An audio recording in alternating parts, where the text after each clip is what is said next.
For my entire adult life, I've dealt with any kind of illness by administering the same cure. I buy 2 things of yellow Gatorade and then NyQuil myself into a coma until it passes. Last week I was down for the count. You know, it's crazy how indifferent a Homestead is to how you feel. Feeling good? Great, let's get this work done. Feeling sick? That sucks, man. Now let's go get this work done. Still, we were able to take it relatively easy, which has kind of made me feel like I need to play catch up this week.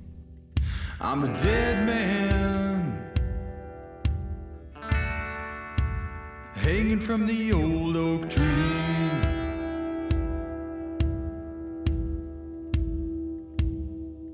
And there ain't nobody higher, as far as I can see.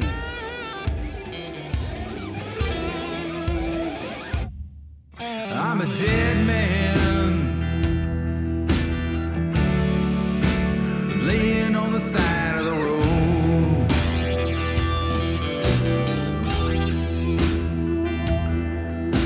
I got me no more worries, I carry no heavy load.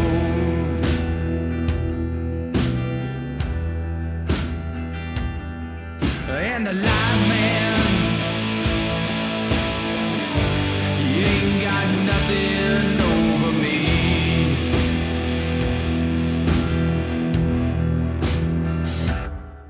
I'm a dead man.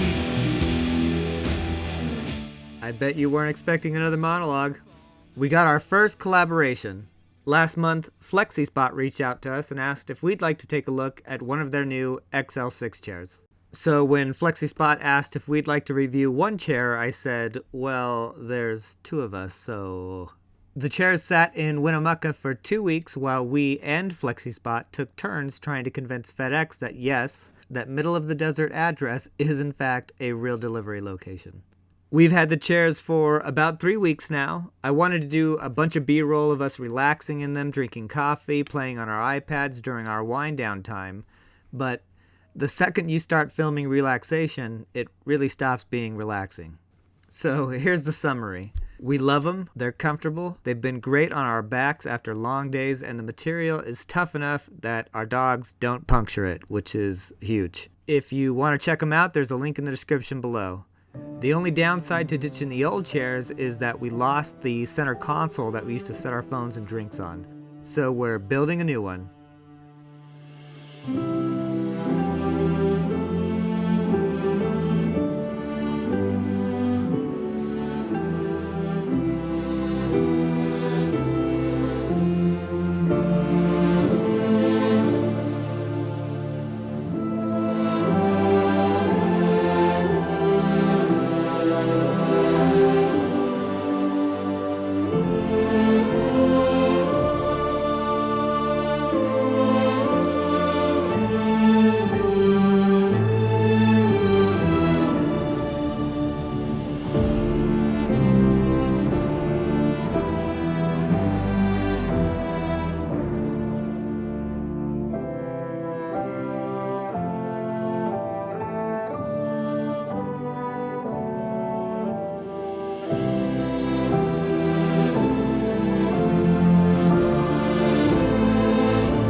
So, still a little bit in recovery here, so my voice is gonna sound a little hoarse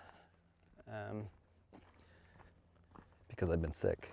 But we kind of need to get a project started, and after going back and forth on what it was gonna be, you know, we got that diesel heater, and that's definitely got to go in.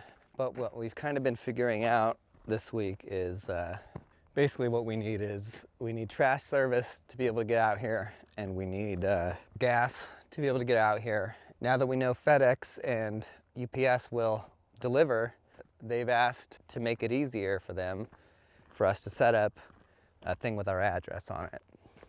So we're going down to the end of our driveway here, and the intention is we're gonna kind of map out what the entry is gonna look like. Okay, so here we are at the end of the driveway. This is kind of what our entry point looks like now. Let's take a look here. You can see we've got this little rock formation on the side, and there's the driveway, and here is our other rock formation, not right, our other singular rock. We've got these two, these are our trees from Vegas here, but we've got these two honey locusts. Now when I bought these seeds, they were supposed to be the thornless honey locust, but as you can see, they are not thornless. These trees are pretty dangerous looking. I don't know if I'll eventually have to cut these out, you know, if they survive the winter. Griever! I don't think so. Griever's trying to sneak off to the creek. He thinks that in absence of a no, that's permission. Let's go.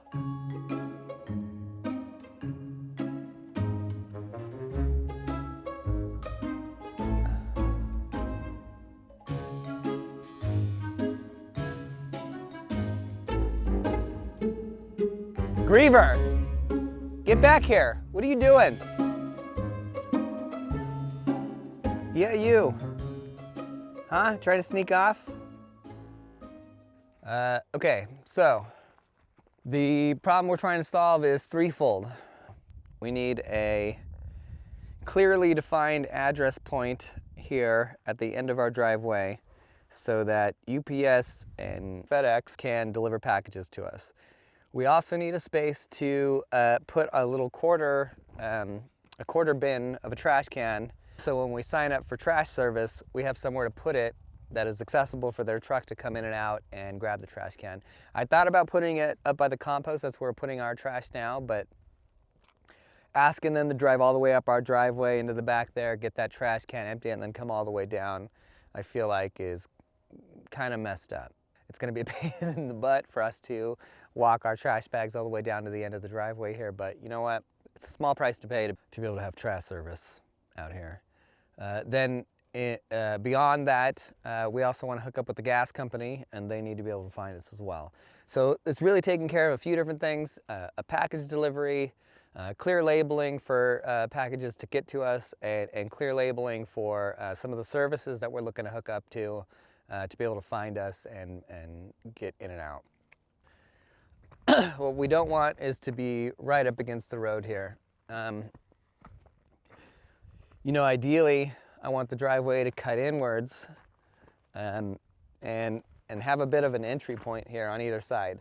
So kind of an angle here that bends inward that makes this entrance a little wider. So as you come in, it kind of focuses in on the driveway. But at the start here, there's a little bit of a wider gap. And that wide gap from either angle as it comes in, eventually it'll be fenced off or a hedge or something. And then eventually a gate. But for right now, we're just gonna kind of define the area because we really don't need all that stuff right now. Right now, we just need something that has the address on it, that has a little flat area for a trash bin, and then maybe some kind of bin separately to receive packages and stuff like that. So it's gonna be the entryway. We're just gonna map it out here. I just wanna kind of dial it in visually a little bit, just so we have it defined. And then we'll decide how we want to attack the project itself. Now, the reason we're doing this before the diesel heater is because we want access to these services soon. we're spending a lot more on gas. Having packages be able to get to us reliably will help out a lot too. So that's the plan. I'm gonna set up the camera here, do some measurements, and we'll go from there. I don't know how much of this audio is actually usable. I'm still so messed up. But, you know. Pour my rage into my screen, courtesy of my PS3. Your lady, she taught me how to control hate. Sweet delights of weed and video games. The infinite jest, button bashing swag. Hear it from my bed, living in my head. Red eye raw, wanting more, wanting more.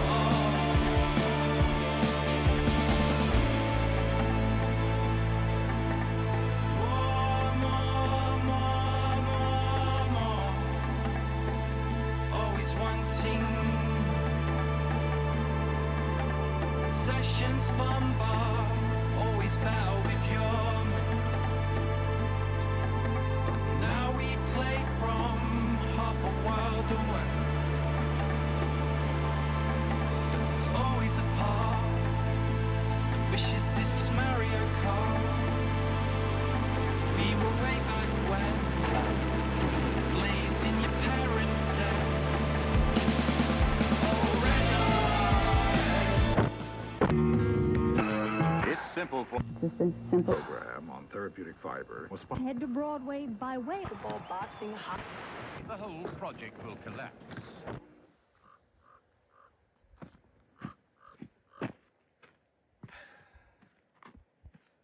Okay, behind me is our quarry. It's not really a quarry, it's a hole that we've dug, but you know, we dress things up a little bit.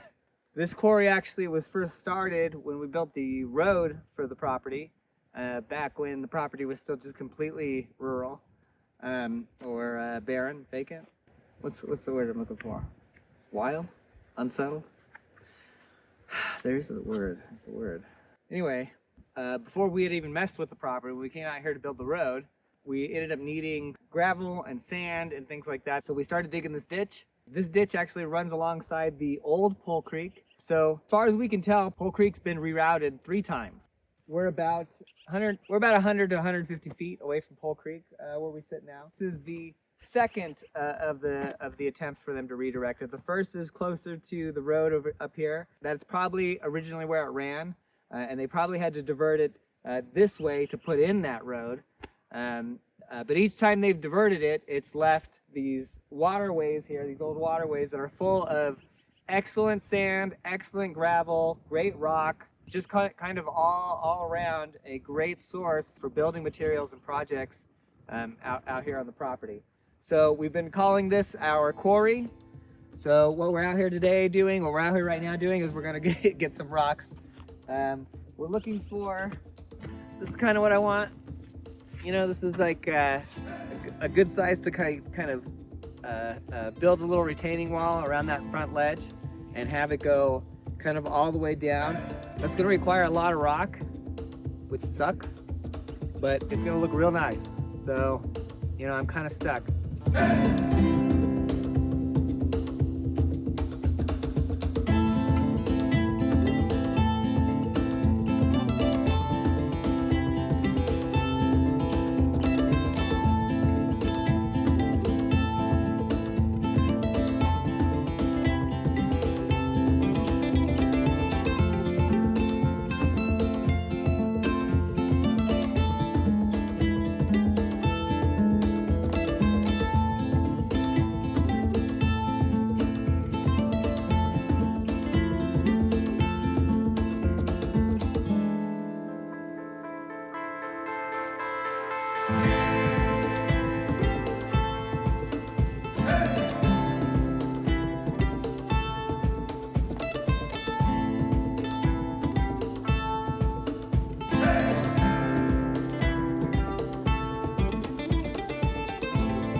I feel like we're gonna have to do this twice. Probably. We'll see.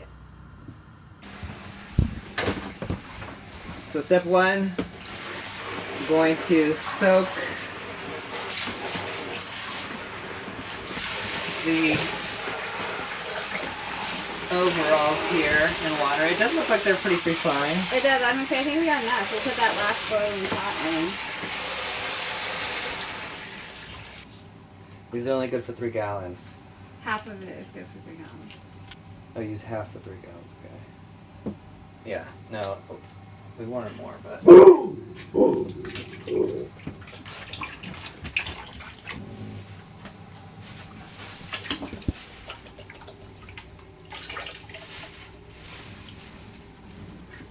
Okay. Salt? 2. Per? Yeah, per cup. Or per bottle, yeah. So, I'm not sure what the salt does. Maybe it helps loosen up the fibers. This is gonna be all the salt. I bought more. Okay.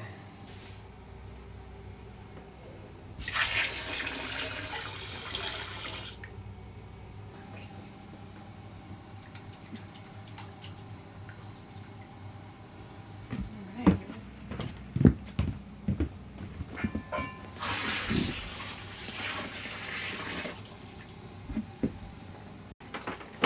Coveralls in, or overalls in.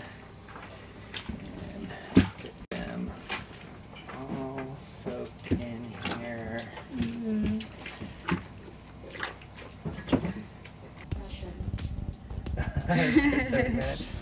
Yeah. I only did 10, but Fashion saves.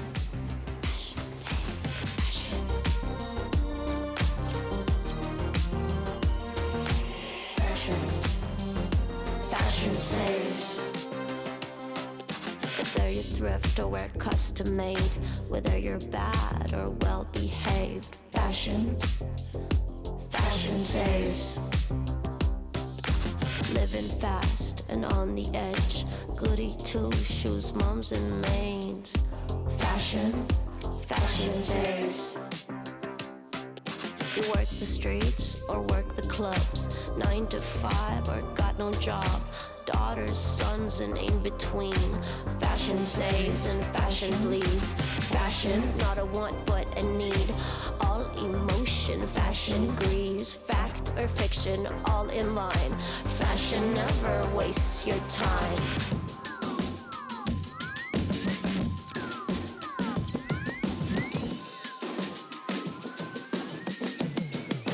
Fashion saves.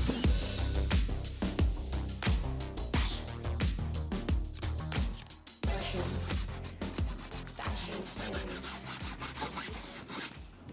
Trying to wash the hats. you can tell. People online said that you can use the soap and it shouldn't hurt them. So that's what I'm doing.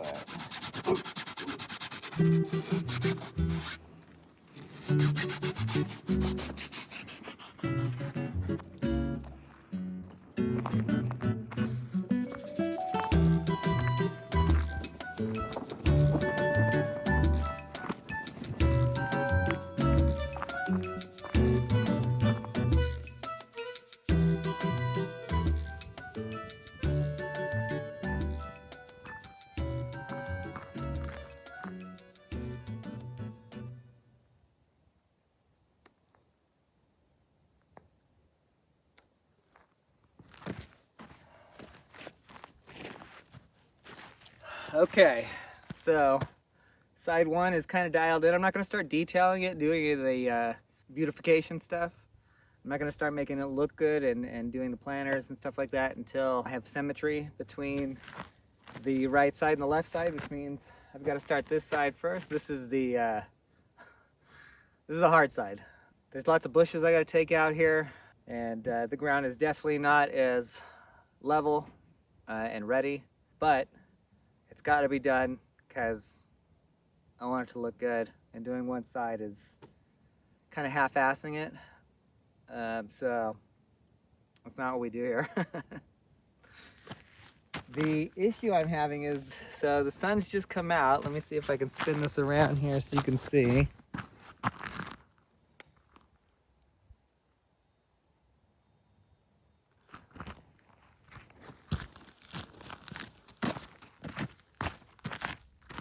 So that sun that you see behind me, that is low in the horizon, is at that point at 2:30 in the afternoon.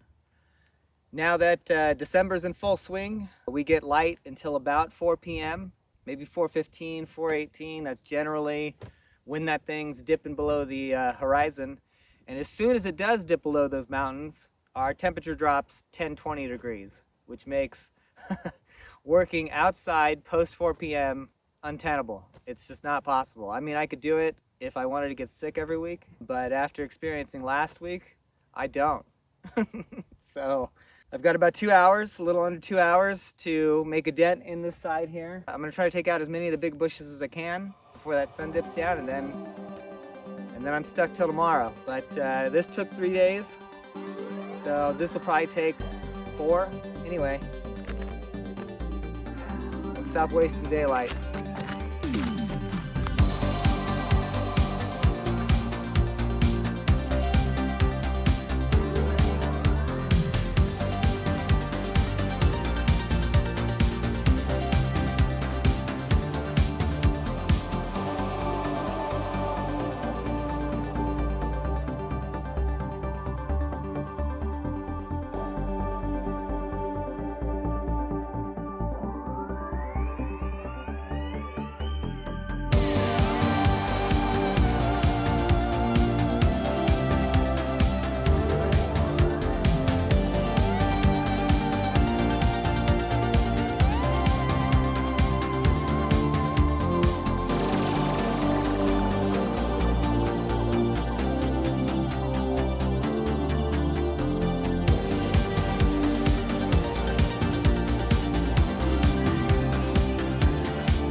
So, our days are shorter and the nights have started dipping below 20. I think it's safe to say winter has arrived. We've been using the extra time inside to draft plans for next year's big projects. The garden, laundry room, and outdoor kitchen are all high in demand, but in the background, I'm hoping to also be flattening the top of T-Taz in preparation for the big house. You know, for years before buying the property, this place, a lot of the time, felt purely aspirational.